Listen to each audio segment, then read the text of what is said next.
ইসলাম, হেফাজত ইসলাম বাংলাদেশ, হাটহাজারীর হুজুরদের সাথে, যাত্রাবাড়ির বড় হুজুরদের সাথে এবং শীর্ষস্থানীয় বুদ্ধিজীবী, রাজনীতিবিদ এবং স্বাধীনতার পক্ষে যারা শক্তি আছে তাদের সাথে পরামর্শ করে ইসলামের পক্ষে একটা বাক্স রাখার জন্যই হাত পাখা প্রতীক নিয়ে ময়দানে যুদ্ধ নেমেছেন। এখন আপনারা যারা এখানে ইসলামী আন্দোলন বাংলাদেশ, মুজাহিদ কমিটি, ছাত্র আন্দোলন, যুব আন্দোলন, সৈনিক আন্দোলনের যে সমস্ত নেতা কর্মীরা আছেন তাদের কাছে আমি জানতে চাই, কৃষক চরমের এই চ্যালেঞ্জকে গ্রহণ করার জন্য রক্ত লাগে রক্ত দেব, জীবন লাগে জীবন দেব, টাকা পয়সা লাগে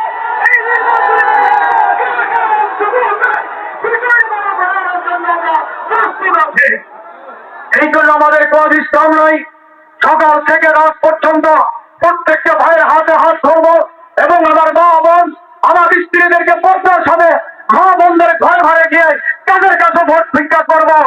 12 তারিখ আমরা বিজয়ের মালা নিয়ে যাবো ইনশাআল্লাহ।